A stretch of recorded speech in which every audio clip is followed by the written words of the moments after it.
Hello, good morning. Welcome to JoyNews Desk. We're coming to you live from our studios in Kokomlimle. We're on DTT because we're free to wear. Coming up this morning, JoyNews' latest yet-to-air expose titled Empty Plates, the Free SHS Promise unveils a grim reality in some senior high schools where many students barely receive a modest and nutritionally adequate meal. It's all about the quantity and the jollof to quantity, and then the amount of salt they serve per table. They are sitting with it very small. Some people don't even get sometimes. Also this morning, about 250 students of Aju Senior High Technical School displaced following a rainstorm that ripped off a dormitory block of the school. Also in this bulletin, we'll be telling you about Ghana's economy that has been on a downward trajectory. That's a conversation coming up this morning with former Finance Minister Setebe. My name is Aju SHS. To stay for details.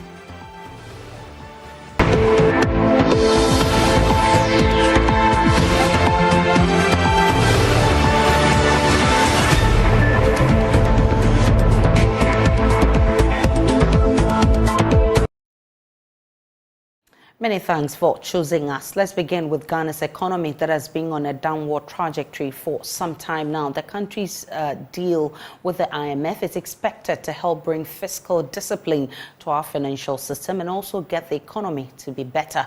But are we seeing signs of the economy getting better? Well, government says we are on a path of recovery, but former Finance Minister Setebe doesn't think so. Why? He has joined me in the studio for a conversation. Great to have you. Yeah, good morning, and good morning to you all. Good morning to you. And of course, we're going to be talking about our economy, but let me first pick your thoughts. You heard me read that headline, and you saw videos of how the free SHS is having problems with meals being served to our kids in the school.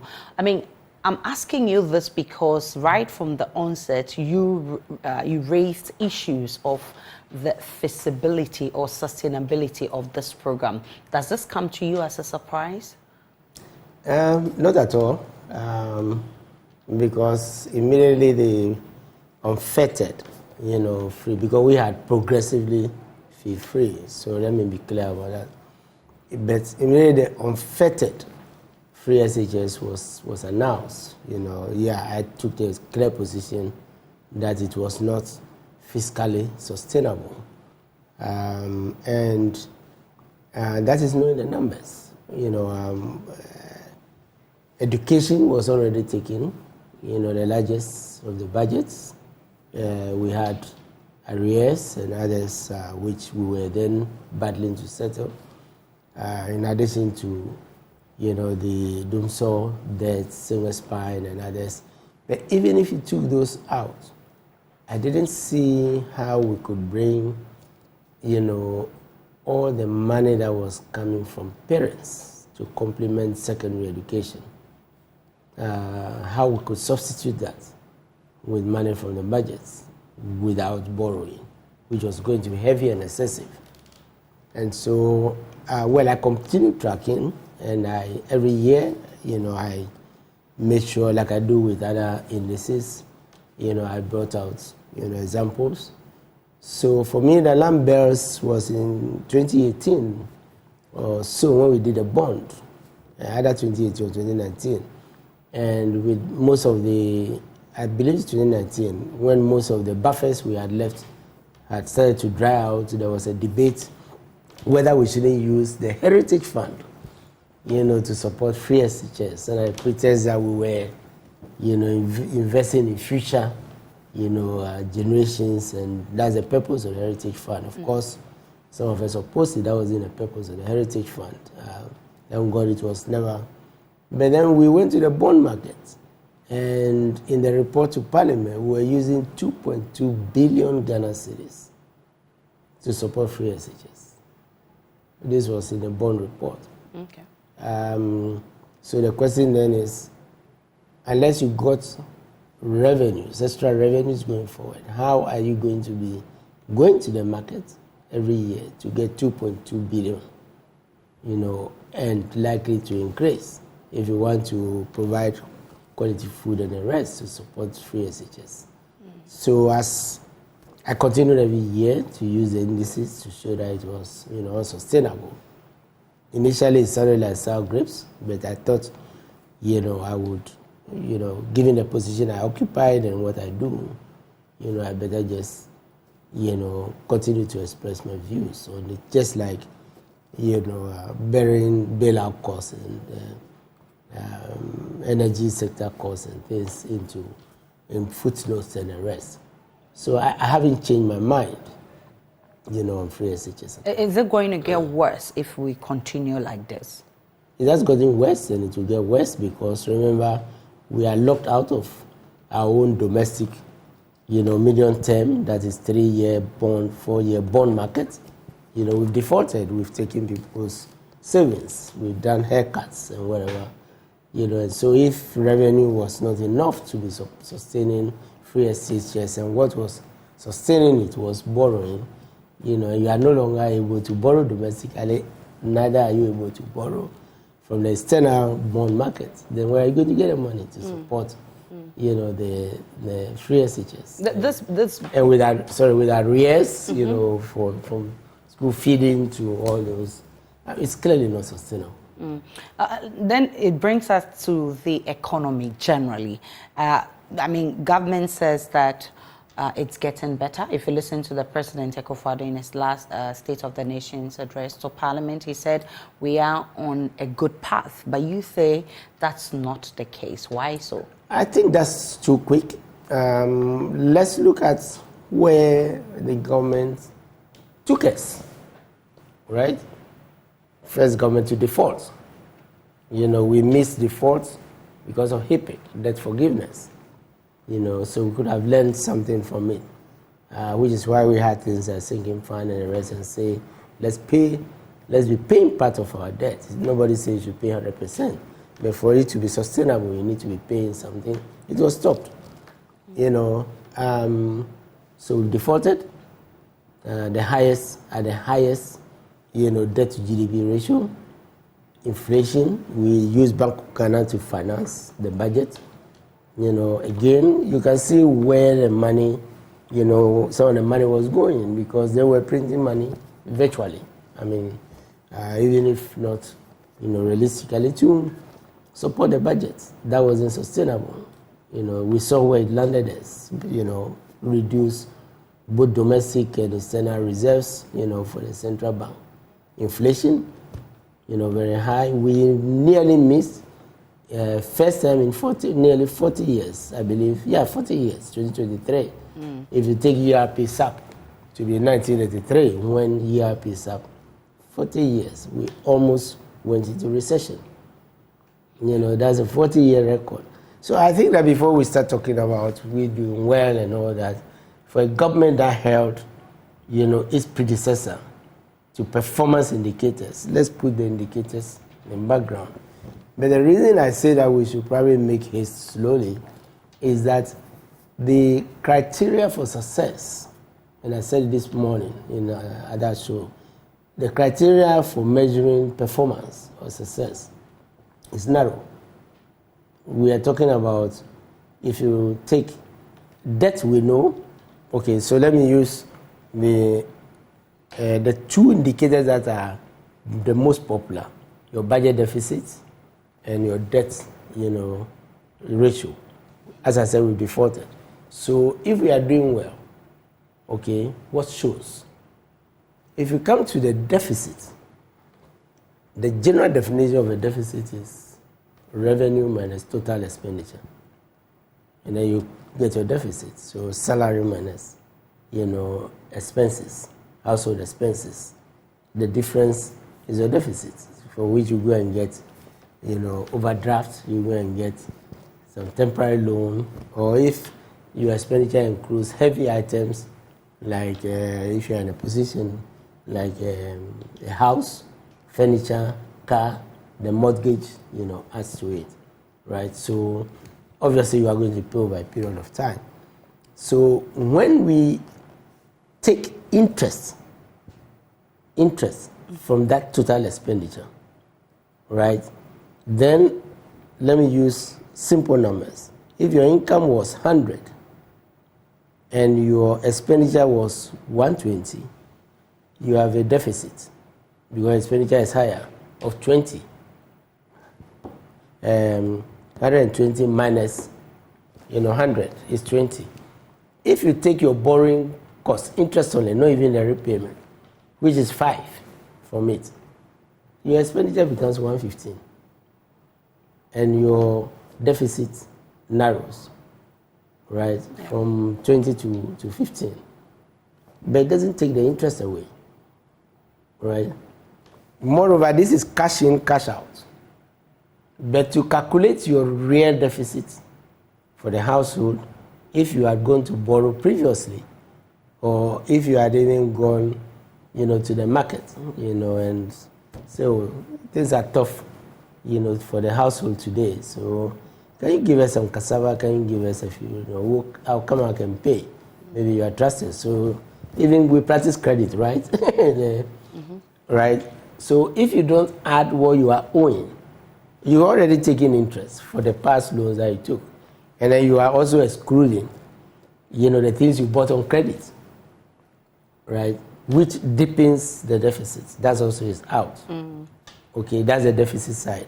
I'm saying that if we continue to use that measure, which takes out interest payments and takes out, the interest payment and the arrears. And you know that we are sitting on a lot of arrears. So you're suggesting that there are some responsibilities that government is deferring and just to make the numbers look good?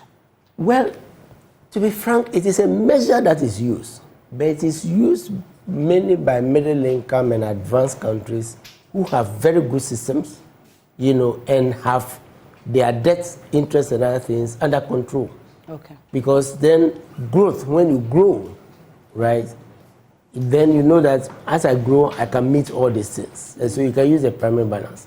But what's our record? We grew with 3 oil fields. We grew with the expansion of services sector. We grew with the injection of nearly $10 billion into the economy. If you had COVID loan, the IMF program, which this government took over, the 3 oil fields, and all that, right?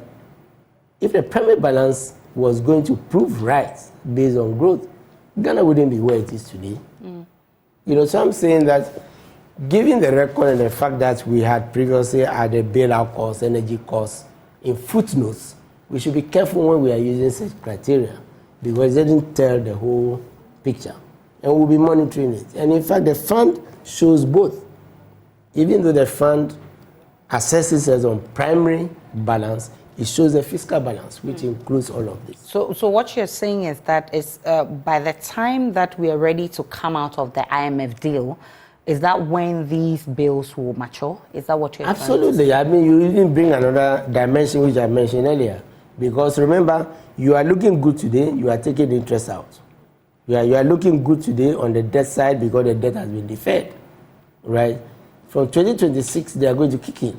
So whoever takes over from 2025, late 2025, 2026, and we have not even done the external, restructuring involving the bonds because some of the bonds, like the bullet bonds and the rest, are also going to fall due. So the fact that, one, you've done a haircut, which you call savings, it's not savings. You've taken people's money, with their savings, which they are expecting interest and sustaining, growing their principal. You've taken that, you've had your debt, deferred.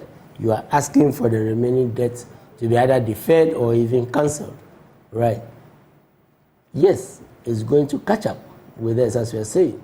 So if you are not making provision for that next government, with all these reliefs you are getting, to pay down part of the debt, okay? And it's a good thing that the first coupon has been paid. Otherwise, it would have added, what you are saying, it would have added to the... Then you're only deferring and kicking the can, for the next administration. So what? You think government is doing this on purpose? No, well, I wouldn't go that far because that would be, but given the experience that we have had, where some, numbers were put in footnotes where previous governments had put them, And then all of a sudden, despite our Public Financial Management Act, our own law, which was passed in 2016, and the Fiscal Responsibility Act that was passed in 2017, saying that when we calculate our deficit, it should include interest payment, include arrears, right? But the same government that passed those laws, when it said it could perform better than other governments, right? Why should we, in my assessment, you are deferring those things to other governments, and therefore the picture you are painting now may not be complete by the criteria you held other, governments. Remember, there was a time, it said that we had the best performances in Kuma, right? So yes, that's so. Mine is just a caution that. Would you have done things differently given the situation we are in now? Well, we did things differently. We did things differently because, as I said, we passed the Public Financial Management Act. Today, there's something called payables, which is part of the structural conditionalities, which we were calling the contract database. It means that we want to know our liabilities, right? The government stopped it. It's not a new initiative. It was started in 2010 when I was a deputy. I was put in charge of that.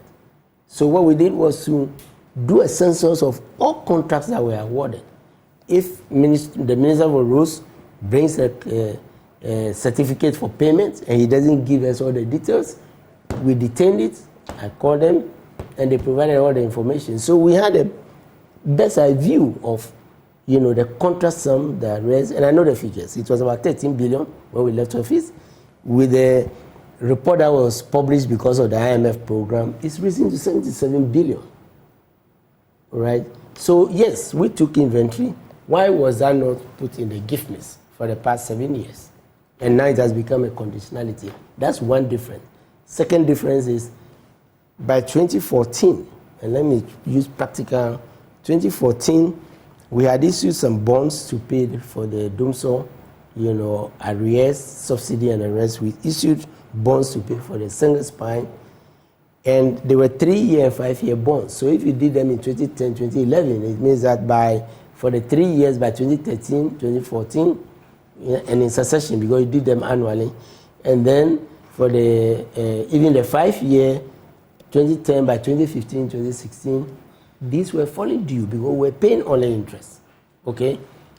Where's the sovereign bond that we did in 2007, we were paying only interest. So, and it was 2007, remember? So we saw 3 years ahead of us that all these bonds were going to mature from 2017 going. Some had started maturing. That's how come we did a sinking fund. So that's another example. To use our own oil revenue, part of which is new to the budget, to be paying down the debt. In fact, the current administration used 200 million of that money, to pay down, the final installments of the first sovereign bond under His Excellency Akufo. What did they do? They stopped it. They never, So there are things that we did. For example, we also said that if we are doing a project, what we call the self-financing, if we are doing a project in a sector where the project is going to generate its own resources, especially if it's forex, like airport tax and the rest, let's ring-fence that money instead of allowing the entity, because it's a tax. And that's what we used to do Terminal 3.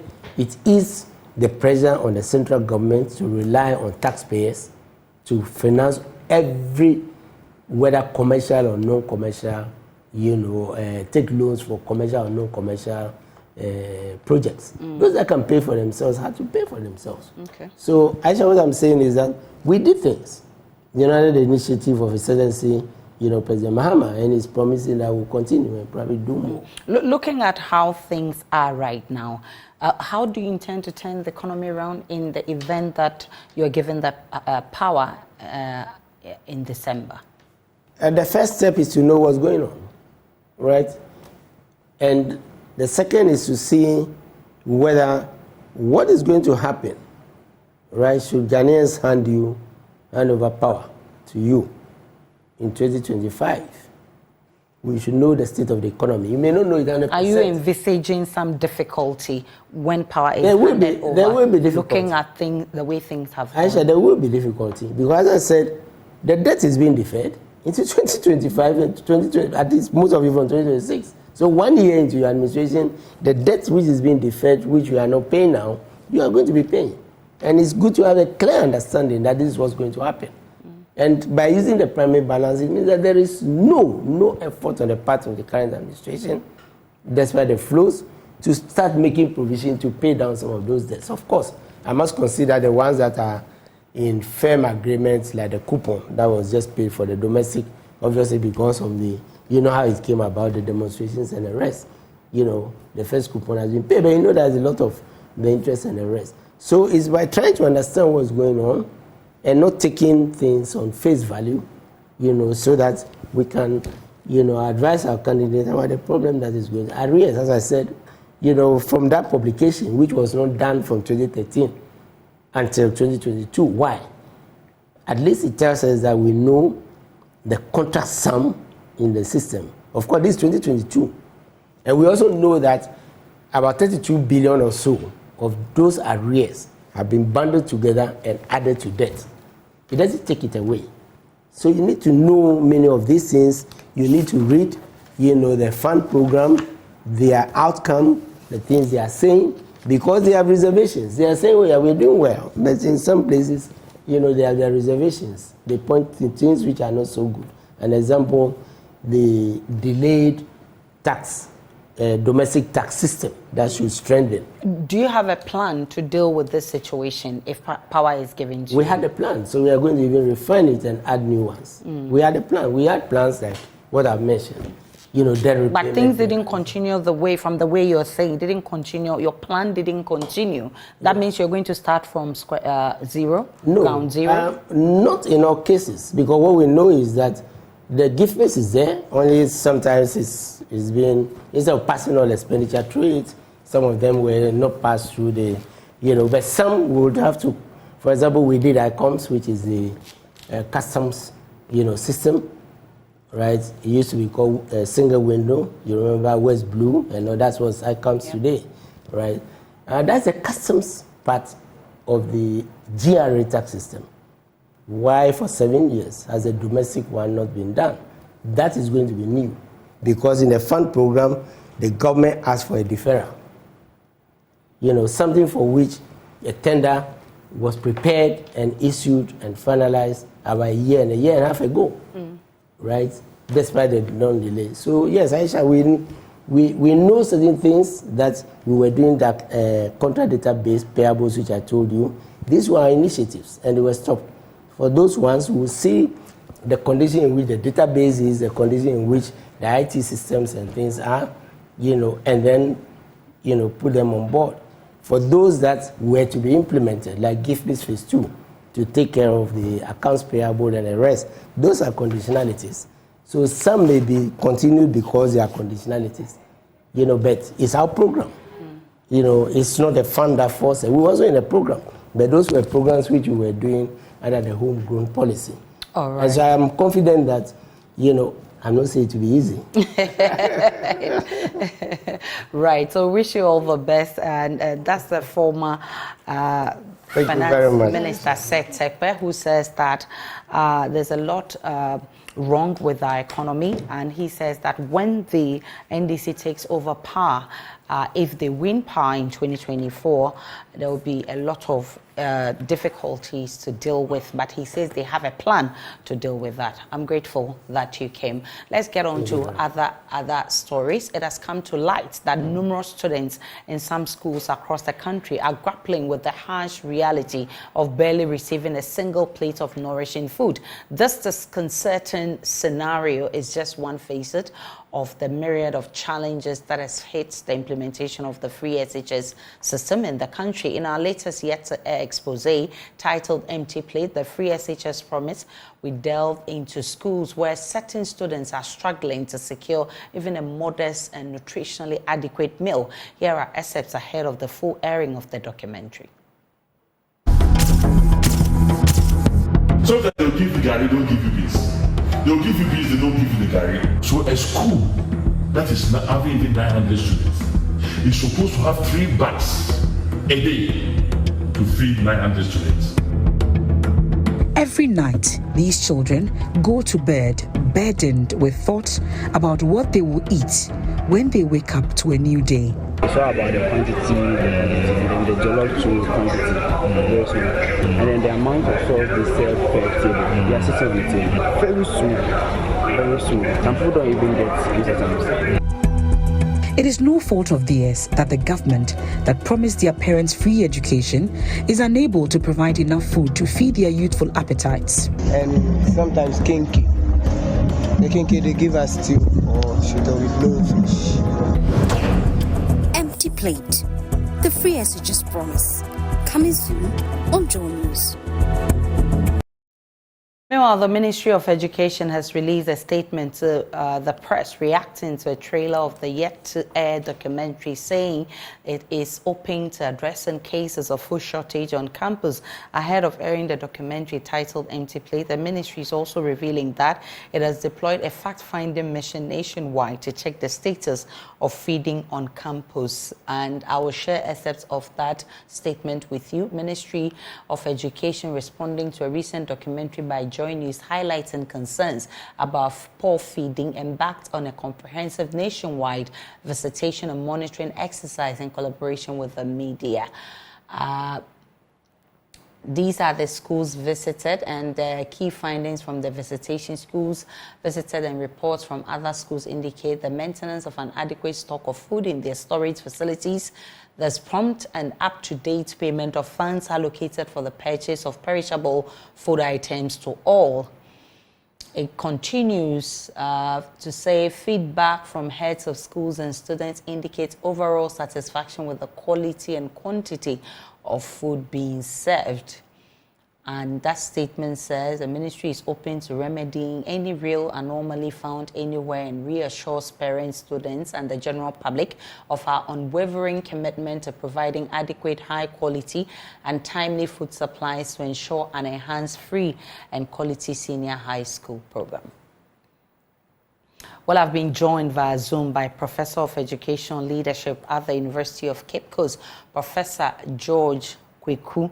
And then I've also been joined by Divine, who is Programs Officer at Africa Education Watch. Grateful for your time, gentlemen. Let me start with you, Divine. Your reaction to the release by the ministry. I mean, when the full documentary is yet to air. Surprised by that? I'm not surprised. I know the ministry wants to preempt you people. So they hurried to town to release that particular press release. But I know the fact is on the ground.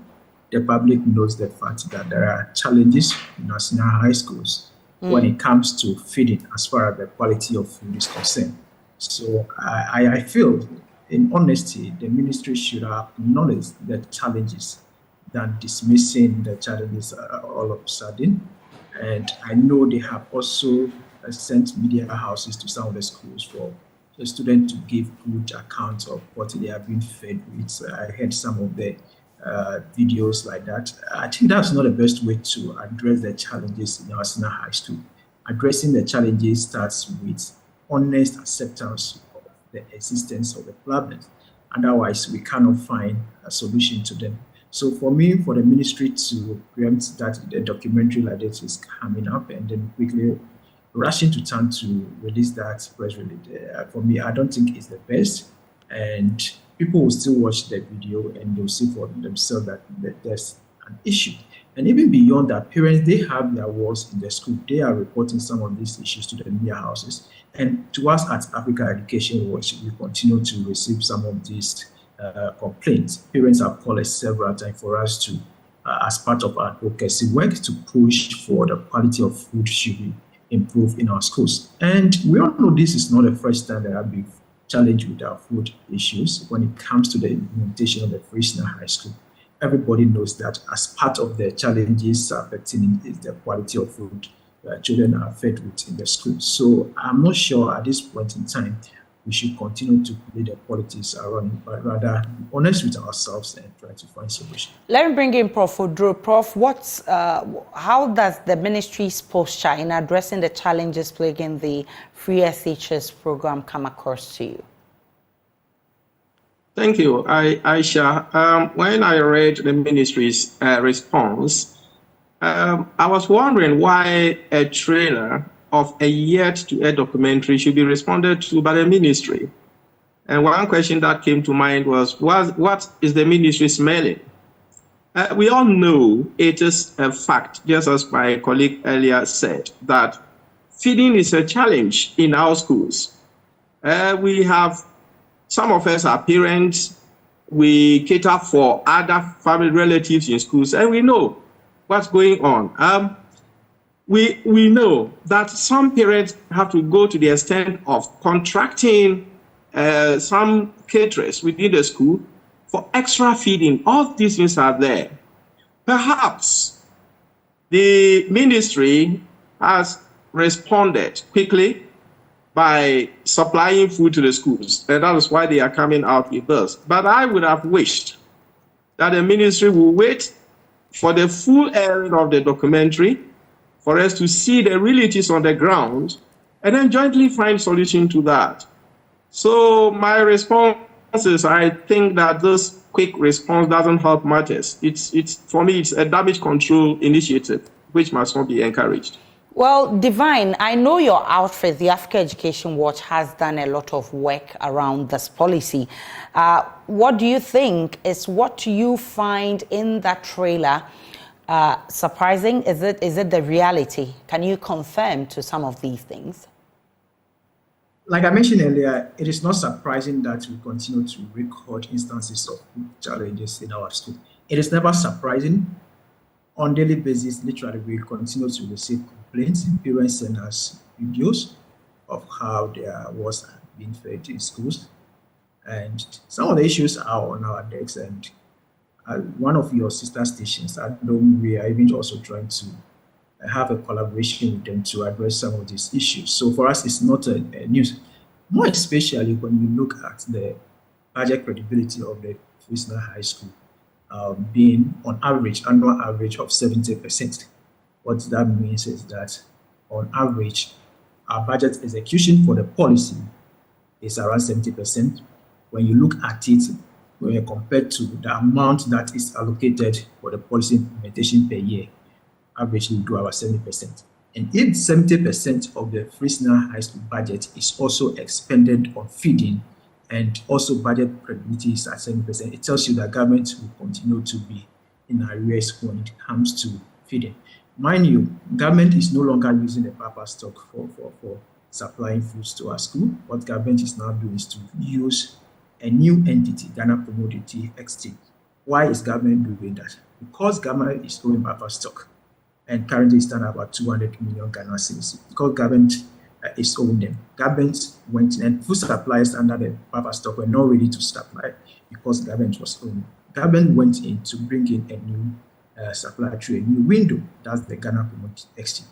And our findings also reveal that with this new entity, and the suppliers under this new entity are also being owed.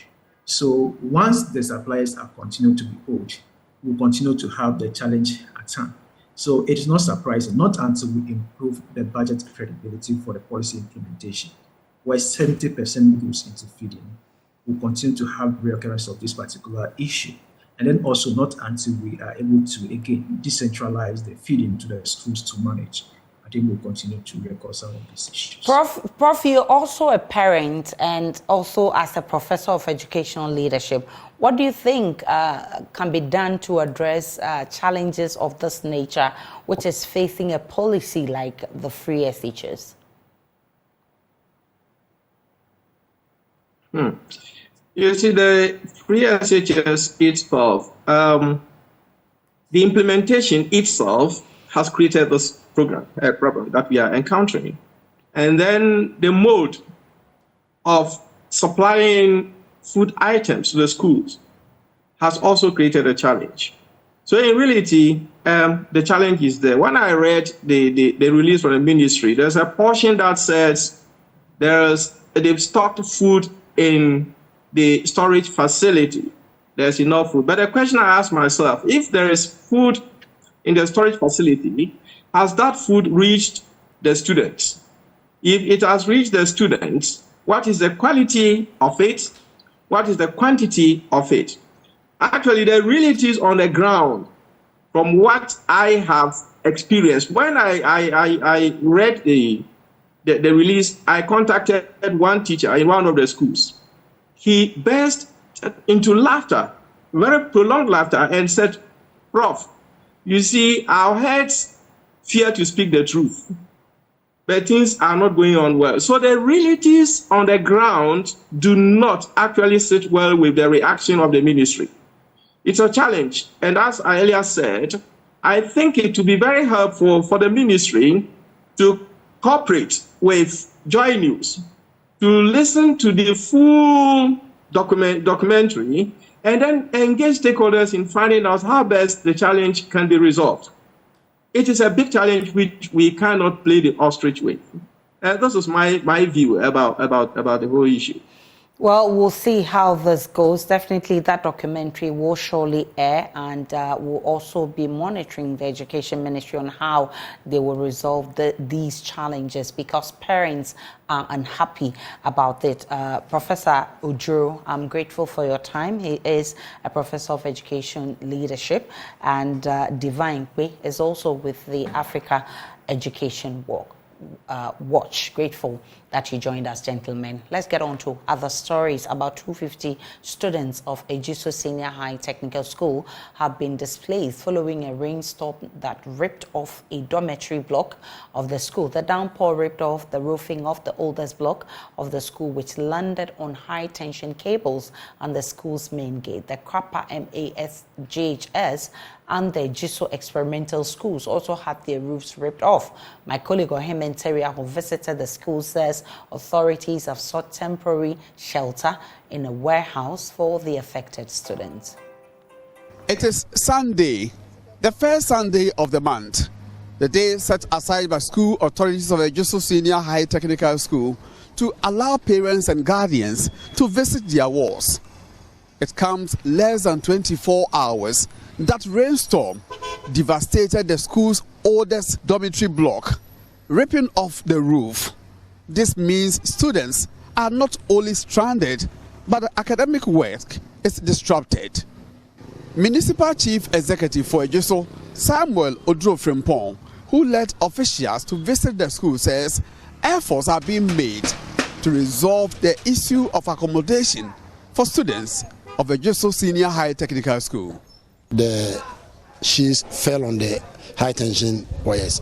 The ECG people were also here to help remove the wires and to ensure that power is restored to the school. So in the evening, we helped the boys to sleep in one of their classrooms.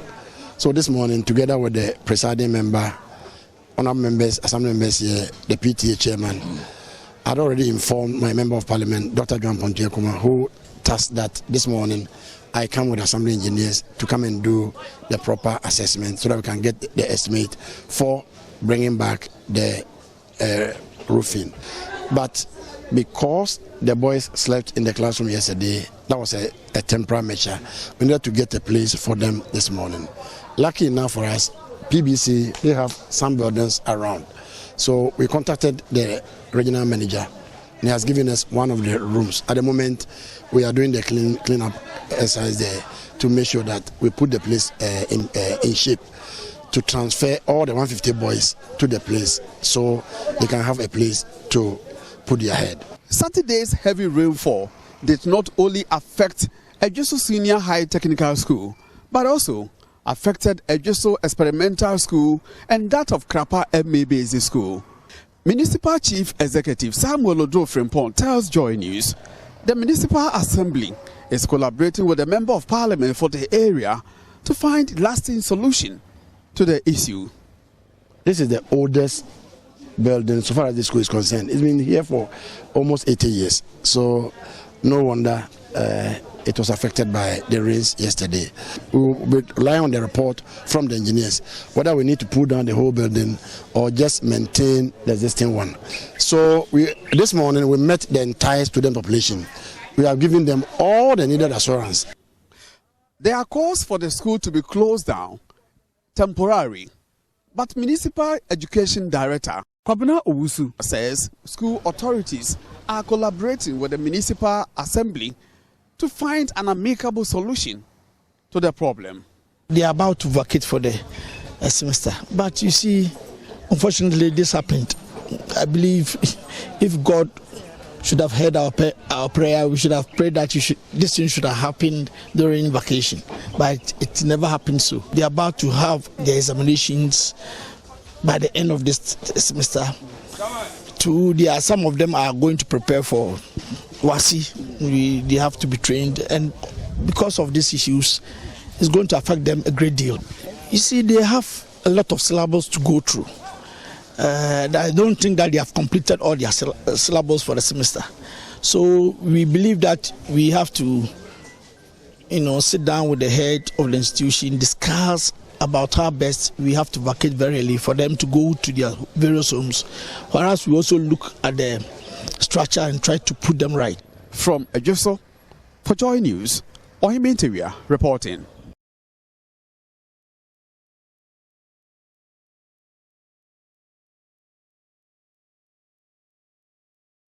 An 8-year-old Class 3 pupil, Aju SHS's dream of becoming a midwife, just like her mother, is gradually fading away as doctors say she needs an urgent bone marrow transplant treatment after she was diagnosed with cancer of the blood cells, leukemia.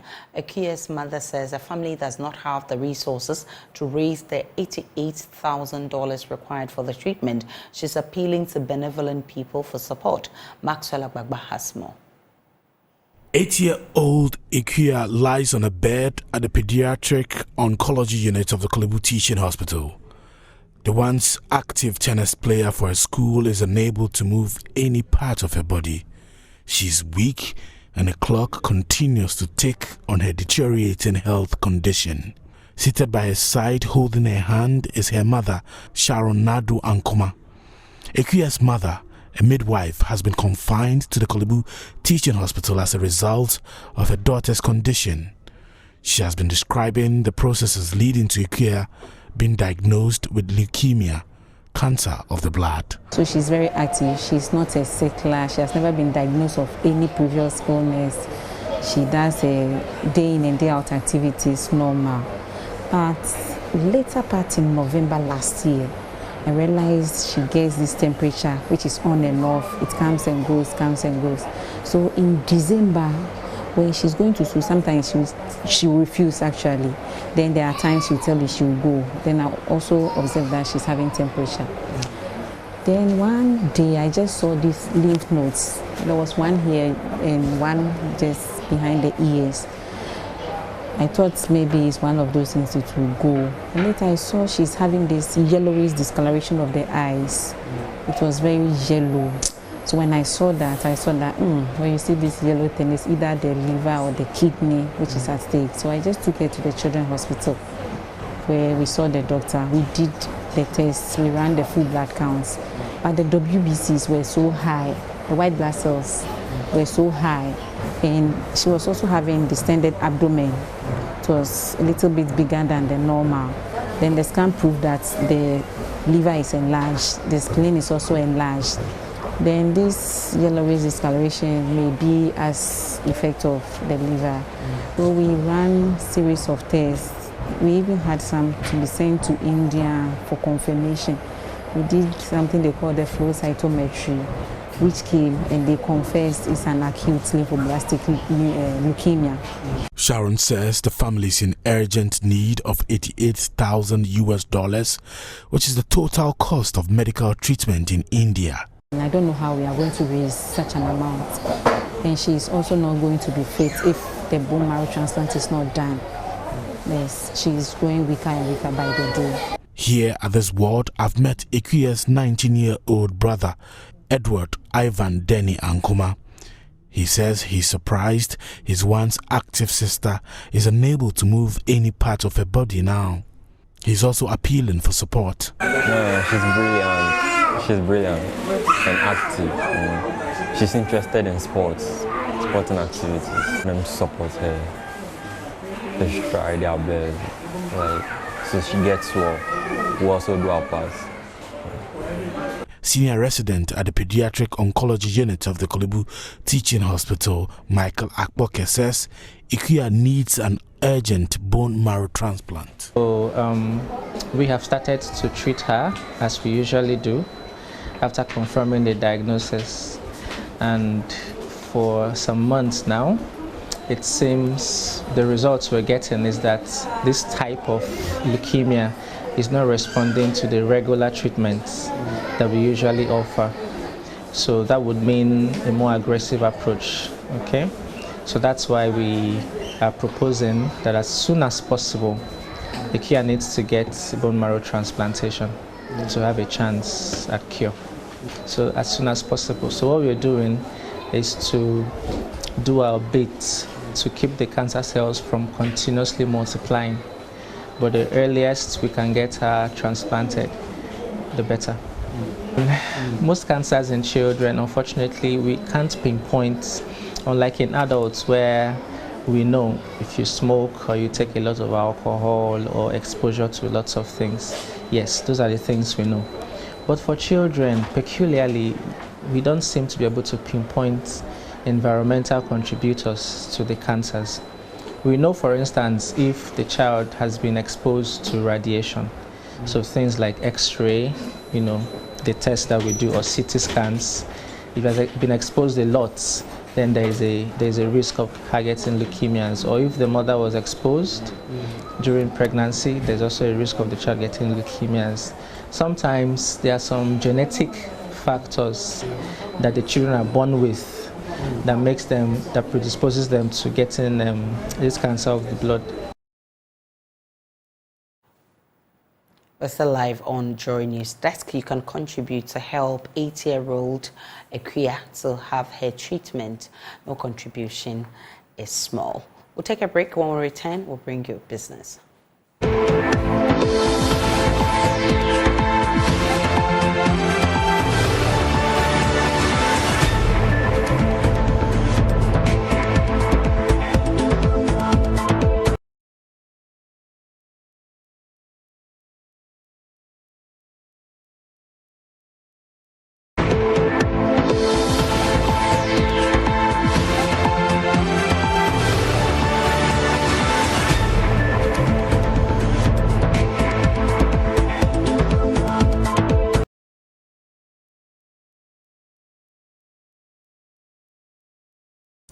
Hi, welcome to Business. My name is Darrell Kwao. The Ghana Armed Forces is constructing a forward operating base for the military at Anyancherem near Obuasi in the Ashanti region.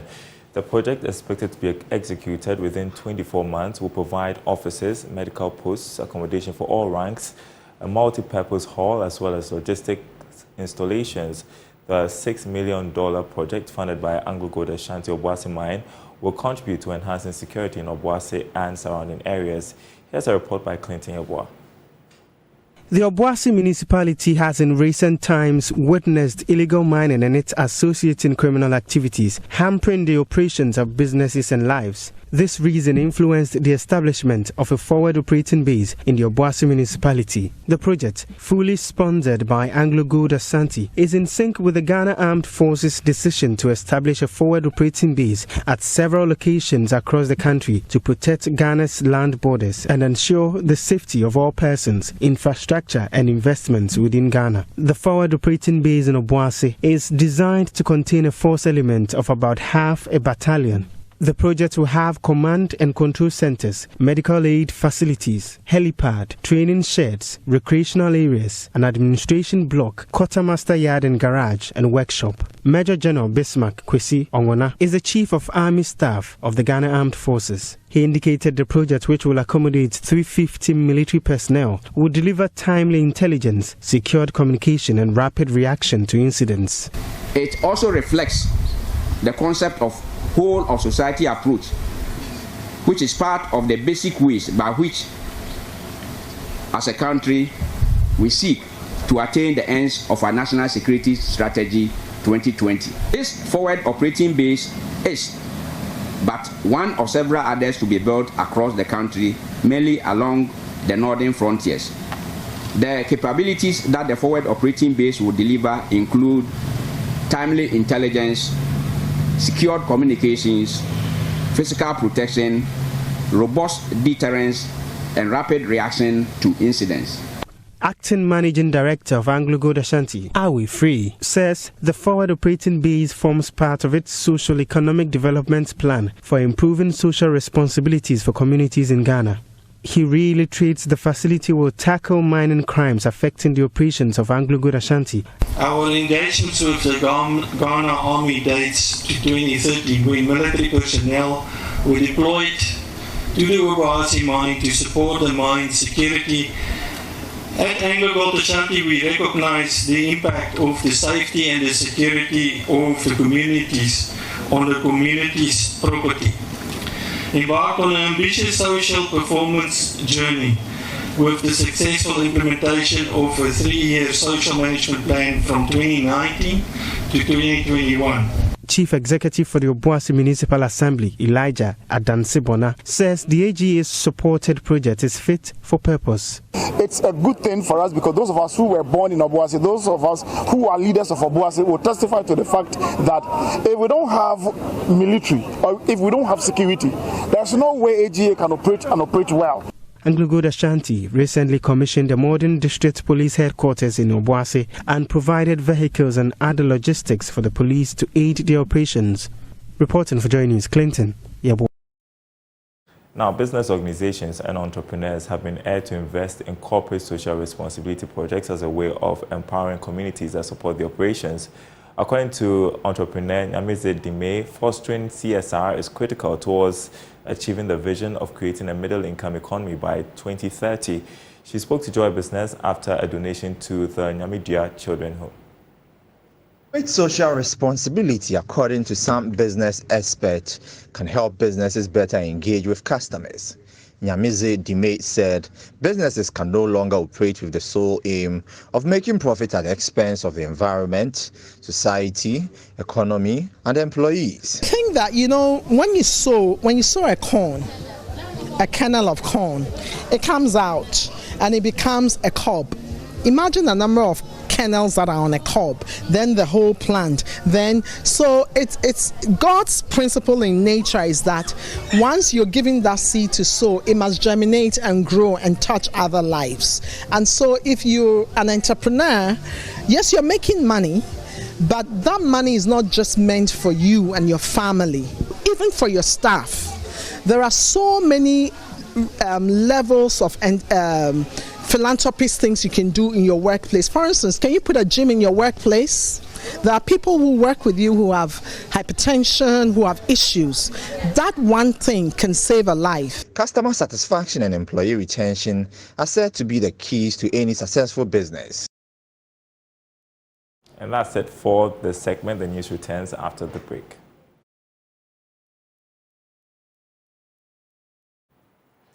Welcome back to JoyNews Desk. And the Ministry of Finance has urged President Akufo-Addo to refrain from signing the recently passed Anti-LGBTQ Bill into law. In a press release issued on Monday, the Finance Ministry cautioned that such action could lead to severe repercussions on the country's financial support from international organizations like the Bretton Woods Institution. The statement highlighted concerns that the expected $300 million financing from the first Ghana Resilient Recovery Development Policy Operation, currently awaiting parliamentary approval, might not be disbursed if the bill is signed into law. Additionally, ongoing negotiations on the second Ghana Resilient Recovery Development Policy Operation amounting to $300 million could be suspended. The ministry emphasized these potential outcomes could result in a significant loss of financial resources. And that's how we wrap up the bulletin this morning. My name is Aisha Ibrahim, and log on to myjournalline.com. There's more of the news to enjoy our programs.